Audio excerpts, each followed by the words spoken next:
Bismillahirrahmanirrahim. Alhamdulillahirabbil alamin. Wassalatu wassalamu ala nabiyina Muhammadin wa ala alihi wa ashabihi ajmain. Kembali lagi masalah petunjuk itu ada yang umum ya diberikan kepada seluruh manusia ya berupa akal. Ini petunjuk umum juga. Kemudian ada petunjuk yang khusus.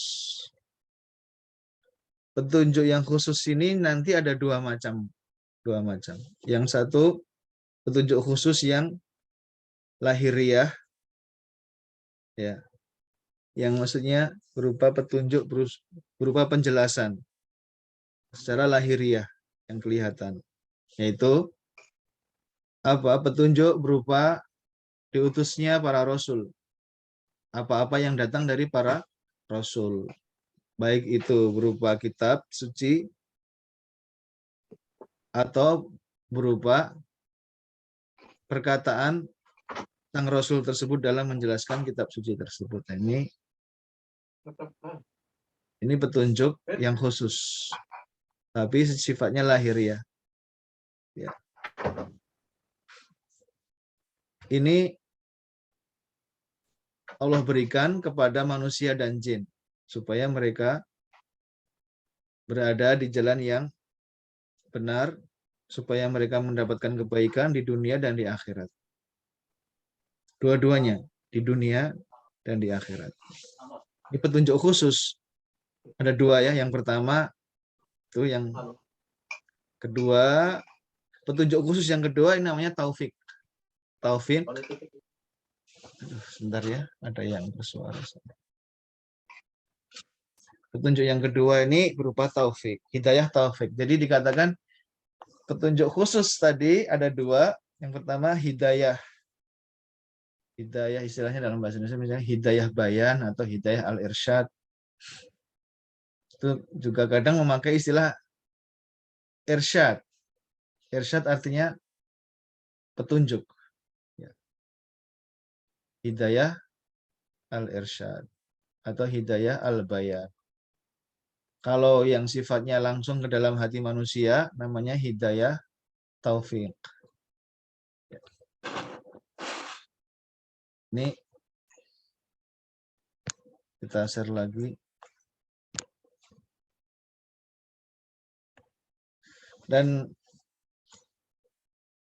kalau kita lihat kisah-kisah di dalam Al-Quran, ini banyak sekali di dalam kisah tersebut dicontohkan bagaimana mereka di situ kemudian berdoa kepada Allah Subhanahu wa Ta'ala.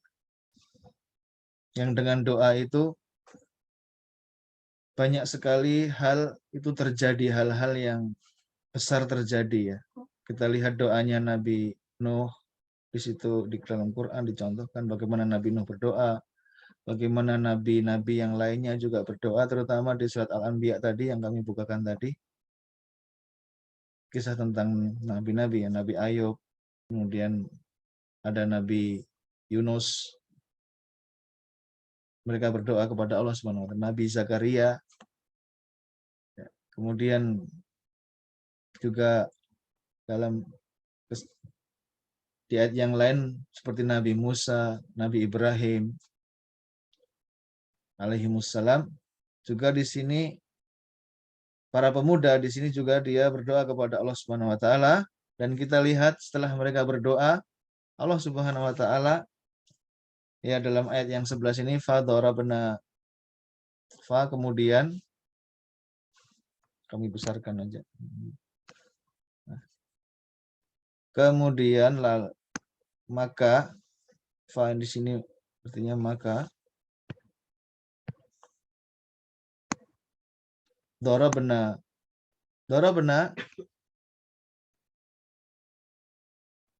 kata-kata doroba di sini ya. Ini sering dipakai dalam Al-Quran dalam makna yang tidak sama. Di satu tempat dia bermakna seperti ini, di tempat lain bermakna seperti ini. Dan makna asli dari doroba adalah memukul. Dan itu ada di surat Al-Baqarah misalnya kisah tentang Nabi Musa. Di situ artinya memang memukul di situ. Fakul nadrib bi asokal hajar. Ya. Kata Allah Subhanahu wa taala dalam surat Al-Baqarah tersebut mengisahkan tentang Nabi Musa, fakul nadrib, di situ ada kata-kata fakulna, maka kami katakan idrib, pukullah. Itu dari kata doroba, kata perintahnya idrib. Fakul nadrib, idrib biasoka, dengan tongkatmu. Hajar, batu, ya diperintahkan untuk memukul batu yang di situ nanti akan keluar mata air yang akan diminum dan dipakai oleh Bani Israel yang ada 12 suku. Di situ artinya asli. Doroba betul-betul artinya memukul. Tapi di sini maknanya tidak. Kemudian di ayat yang lain juga nanti bermakna membuat, seperti doroballahu masalan misalnya. Doroballahu masalan. Doroba, Allah membuat permisalan. Di situ juga menggunakan kata doroba. Demikian juga pada kata di sini, fadorabna, maka kami pukulkan. Kalau aslinya seperti itu maknanya. Ya. Di sini maknanya dorabna, kami menutup. Ya, di sini dorabna artinya ninanya. Ini maaf ya, belajar buat yang ya dari awal banget mungkin belum bahasa Arabnya belum sekali ya, dari belajar dari awal. Dorabna, kami, berarti yang memukul kami. Kalau yang memukul saya, dorabtu. Kalau yang memukul kamu, dorabta. Kalau yang memukul kamu perempuan, dorabti. Kalau yang memukul kalian, dorabtum. Itu kalau kata kerja lampau, kata gantinya orangnya ada di belakang sini, di belakangnya itu. Di belakang ini, tinggal dia saya atau kamu atau kami gitu. Dorabna, dorabtu, dorabtum. Nah, kecuali kalau orang ketiga maka doroba saja. Doroba. Kalau dia perempuan, dorobat. Dorabna, maka kami menutup. Kami, aslinya kami memukul. Ala, atas azanihim. Azan, ini azan, azanun. Jamak dari udhun. Kalau satu, dia udhun, yaitu satu telinga. Jadi kalau azan, berarti telinga-telinga mereka.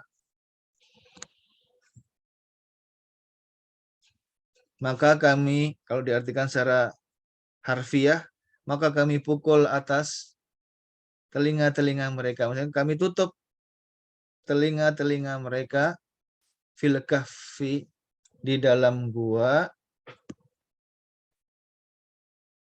Ya, ini maksudnya Allah menutup telinga mereka berarti membuat mereka tidur. Karena orang yang tidur itu tidak bisa mendengar apa-apa. Dan kalau ditutup telinganya, dia itu nggak bangun. Karena yang membangunkan orang tidur itu secara umum, yang membuat bangun itu kalau dia mendengar suara. Ya, coba Bapak Ibu kalau mau tidur, ya telinganya jangan ditutup.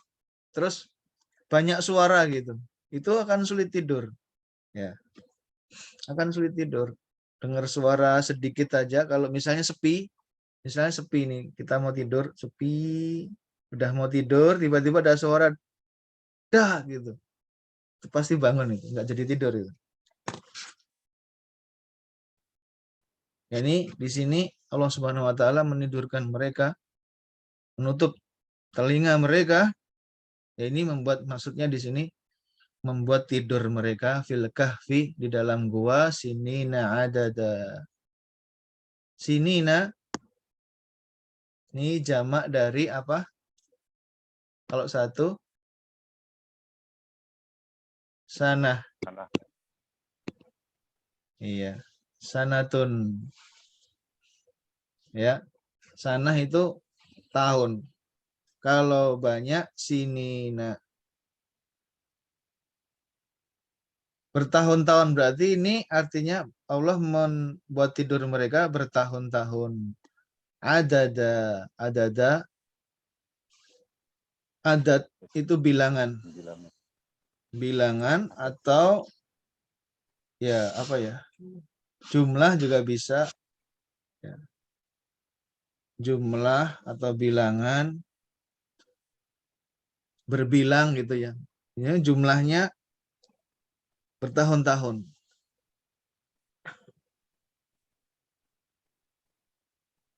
Dan di sini ternyata memang subhanallah ya. Allah itu waktu ayat yang dulu pernah saya sampaikan waktu kita membahas waktu itu, ya saya bahas dulu sebentar ya. Ini di sini Allah mentidurkan mereka bertahun-tahun. Nanti akan dijelaskan tidurnya itu 309 tahun Hijriyah. Berarti kalau Masehi dia 300 pas. Dan di sini Ashabul Kahf itu mereka para muslimin, orang-orang muslim, pengikutnya Nabi Isa alaihissalam. Dulu sempat kita bahas itu, di ayat ini ada, ini di sini ada. Am hasibta anna ashabal kahfi, di sini. Am hasibta anna ashabal kahfi waraqimi. Apakah kamu menyangka bahwasanya orang-orang yang tinggal di goa, ashabul kahf, ashab dari kata sahib, ashab. Jadi kadang bermakna pemilik, teman, sahabat. Ashabul kahf maksudnya orang-orang yang tinggal di goa. Dan prasasti, ini warakim ini mungkin maknanya prasasti, mungkin bermakna juga anjingnya itu. Kanu min ayatina ajaba, adalah mereka itu dari mukjizat kami, ayatina mukjizat yang menakjubkan. Ya, apakah kamu menyangka itu termasuk dari ayat-ayat kami yang menakjubkan? Maksudnya sudah kami jelaskan waktu itu. Yang lebih menakjubkan itu banyak sebenarnya gitu, tapi itu tidak membuat ahli kitab ketika itu, orang-orang Yahudi, untuk beriman kepada Rasulullah Shallallahu Alaihi Wasallam.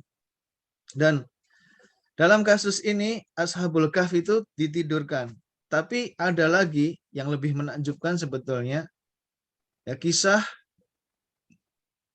Bapak Ibu bisa buka ya, kalau ada Quran nanti dilihat di Al-Baqarah ayat 243.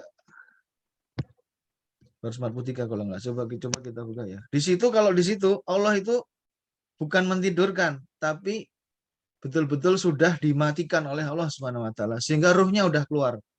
Betul-betul udah dicabut rohnya, ya. Dan jumlahnya ada sekitar 4.000. Di sini di surat Al-Baqarah ayatnya, coba kita lihat sebentar ya. 243. Ya, di sini. Nah, di sini nih. Di Al-Baqarah ini ada juga kisah yang ditidurkan juga nanti di ayat berapa itu ya. Nanti kita lihat. Udah, kita lihat aja sekarang. Kita lihat aja sekarang. Ada yang ditidurkan yaitu Uzair. Salah seorang nabi dari Bani Israel. Dia ditidurkan selama 100 tahun. Ayat berapa itu ya? Itu ada di akhir-akhir itu malahan. Ya, ini di sini coba kita lihat.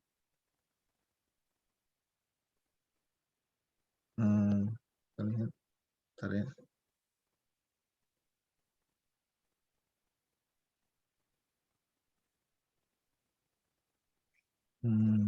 Sini. Nah ini di sini di ayat yang ke 259 ini kisah tentang Uzair di sini, di mana dia ditidurkan juga oleh Allah Subhanahu Wa Taala. Ya, di sini au kalladzi marra ala qaryatin wa huwa khawiyatun ala urushiha, ini dan seterusnya.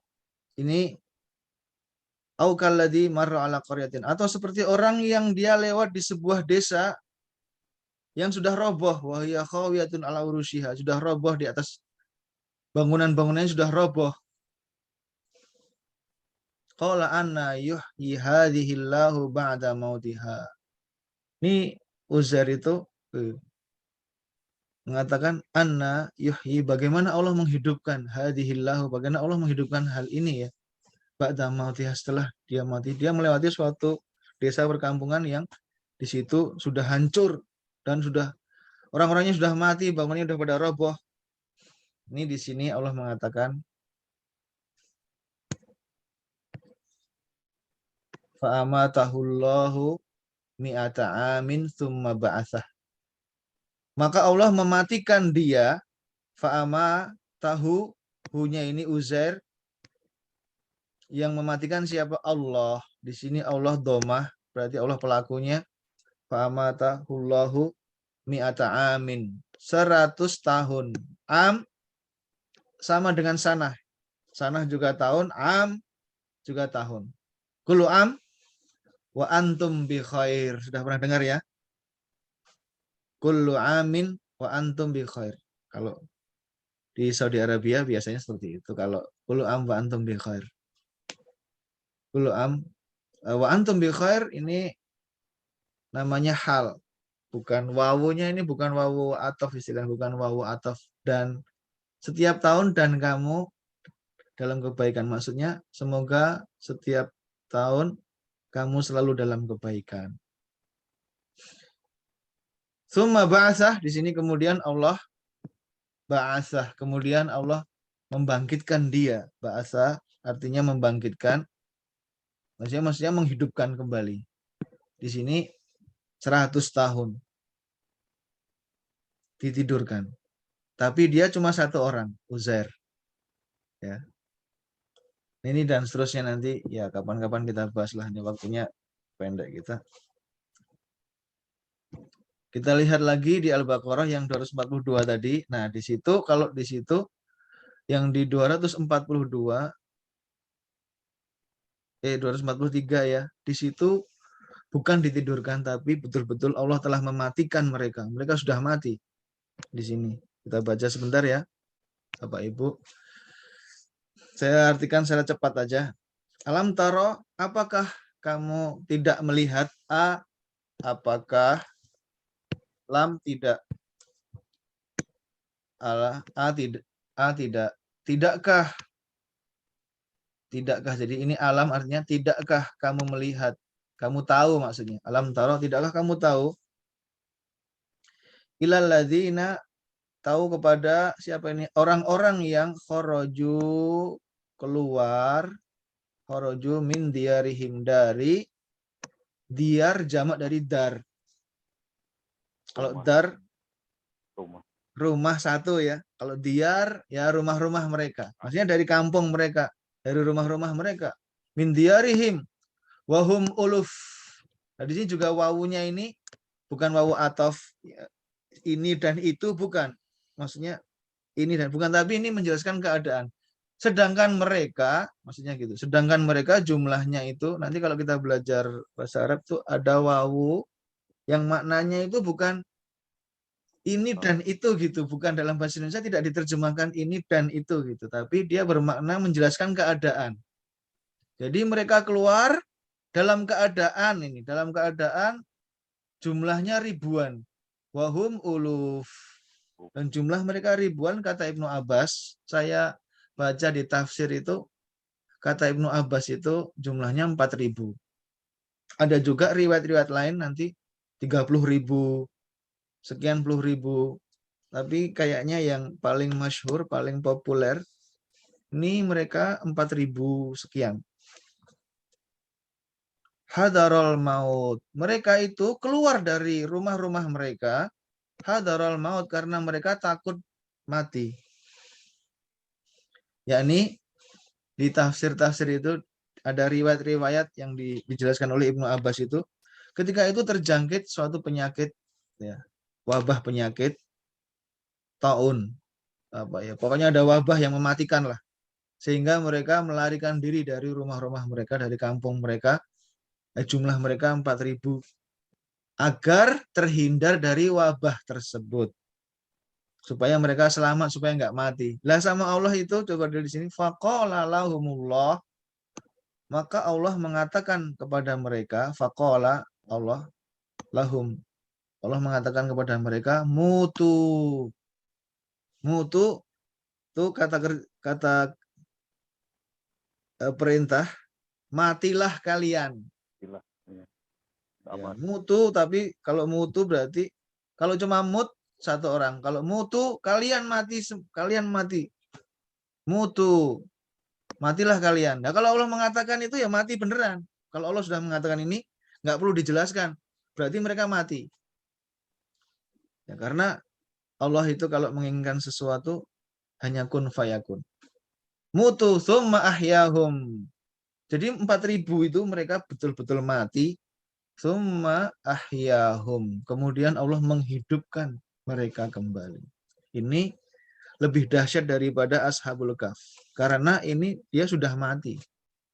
Dan di penjelasan Ibnu Abbas ketika menjelaskan ini, itu dia udah mati, kemudian nanti setelah mereka mati itu jumlahnya ribuan itu, suatu kaum itu ya, nggak tahu kaum apa itu, cuma nanti di situ lewat seorang nabi dari Bani Israel, namanya siapa ya, susah namanya itu, Hizkil atau siapa tuh, Hizkil gitu, namanya Hizkil. Nah, Hizkil inilah ketika lewat di situ, dialah yang kemudian berdoa kepada Allah Subhanahu wa taala, memohon agar dihidupkan kembali. Itu dia berdoa kepada Allah, kemudian doanya diterima oleh Allah Subhanahu wa taala, kemudian mereka dihidupkan kembali oleh Allah Subhanahu wa taala.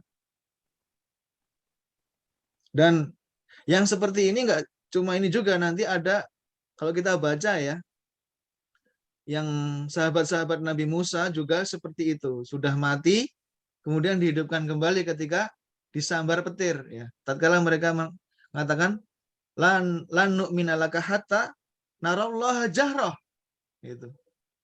Mereka itu mengatakan kami tidak akan beriman kepadamu sampai hatta narallaha, sampai kami melihat Allah jahrah, secara zahir, betul-betul melihat Allah gitu. Kami kalau belum melihat itu, kami nggak akan beriman pada kamu. Nah, kemudian mereka, walau ta'alam jumlahnya berapa mereka itu, tapi jumlahnya banyak gitu.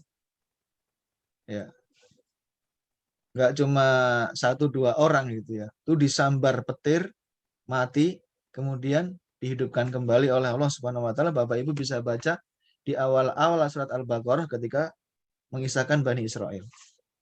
Ya, itu udah mati. Karena Allah mengatakan mimba di mautikum gitu. Setelah kalian itu mati.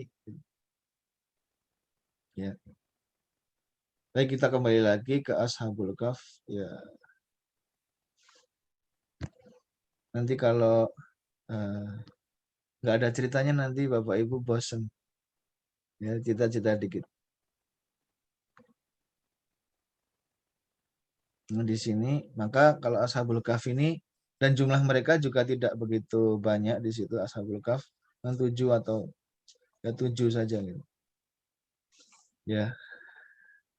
Fadarabna ala adanihim fil kahfi sinina adada thumma ba'atsnahum, juga di sini hampir mirip dengan ayat yang tadi, kemudian kami bangkitkan mereka, ya, dibangunkan dari tidur mereka, thumma, kemudian besarkan aja. Thumma ba'atsnahum, kemudian kami, di sini nanya kami, kemudian kami, aduh, astagfirullahaladzim. Tsumma ba'atsnahum, kemudian kami bangkitkan mereka, kemudian dihidupkan kembali. Maksudnya dibangunkan dari tidur mereka. Li di sini li ajli, li tujuan agar supaya kami mengetahui, lina alama agar kami mengetahui ayu. Nah, ini ayu ini sesuai dengan pelajaran bahasa Arab kita. Ayu yang mana? Ya. Kalau di ayat yang sebelumnya ayyuhum ahsanu amala. Yang mana siapa di antara mereka yang paling baik amalnya, kan gitu. Ayyuhum ahsanu amala. Di sini juga menggunakan ayu, berarti maksudnya yang mana? Ya. Yang mana ayyul hizbaini. Hizbaini dari kata hizib. Kalau hizib aja itu satu. Kalau hizbaini berarti dua. Seperti kita mengatakan real lain, ya kan? Kan nggak usah bilang dua real kalau di sini, bilang aja real lain berarti dua. Harusnya itu bisa juga realan, bisa realan, bisa real lain. Itu cuma dalam bahasa Arab kita, program bahasa Arab kita belum sampai di situ ya. Untuk mengatakan jumlah dua dalam bahasa Arab itu ditambah seperti ini, ya, ditambah ya dengan nun, atau ditambah alif dengan nun. Misalnya, ya misalnya real itu, misalnya real kita contohkan aja di sini. Tuh.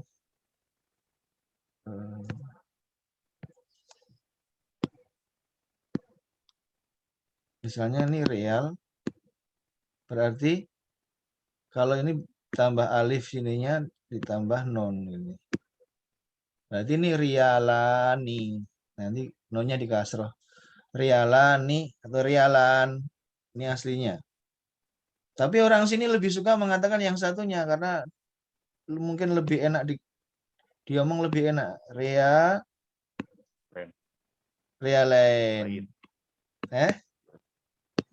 Realain. Ya. Jadi misalnya kitab satu, kalau dua kitab kitaban. Misalnya kitab, dua kitab, kitaban.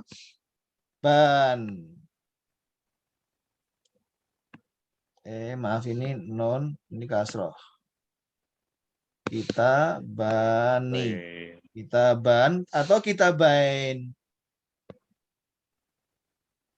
Kitabain.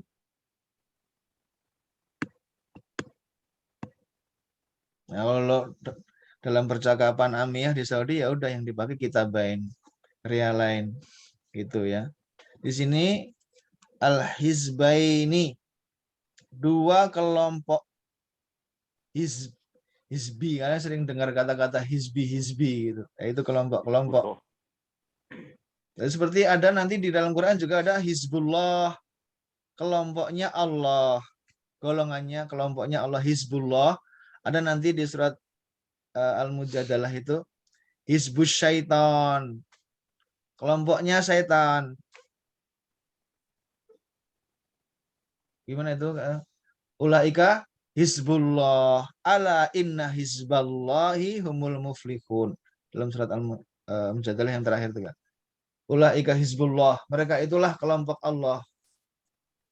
Ala inna hizballahi humul muflihun. Ketahuilah bahwasanya kelompok Allah itulah mereka orang-orang yang beruntung. Ini al-hizb, kelompok. Makanya di Indonesia mungkin ada yang organisasi Hizbul Waton. Kalau dulu tuh kayak pramuka gitu ya. Hizbul Waton. Ya. Yang mana dari dua kelompok itu ahso, ya ini maksudnya dua kelompok nanti akan ada, mereka akan berdebat berapa lama tinggal di gua itu gitu. Oh, 1 hari aja, cuma sebentar, yang itu belum nggak lama gitu. Ahso ini menghitung ya. Jadi di sini mananya yang lebih tepat menghitungnya, yang ahso perhitungannya lebih tepat. Ahso misalnya dalam kata-kata Wa in ta'uddu, di situ ada juga. Allahu Akbar. Wa in ta'uddu dari kata-kata adada tadi. Ya, adada wa in, dan apabila ta'uddu, kalian itu menghitung-hitung bilangan, dari kata adada bilangan, wa in ta'uddu, kalian menghitung-hitung ni'matallahi, nikmat Allah, la tuhsuha. Tuhsu sama dengan ahsa ini. La tuhsu, kalian tidak akan bisa menghitungnya. La tuhsuha. Ahsa juga demikian. Ahsa, so ini kata fi'il madinya, kata kerja lampunya juga ahsa ini. Ahsa yuhsi, menghitung gitu. Tapi juga di sini namanya isim tafdil, yang lebih tepat perhitungannya. 5 atas apa-apa, 5 atas apa. Labisu ini ada wawunya, ini berarti yang labisu banyak, orangnya banyak. Labisu ini wawu jamaah dari kata labisu ya. Dari kata labisa, maaf. Labisa itu tinggal atau menetap. Seperti firman Allah Subhanahu wa taala tentang Nabi Yunus,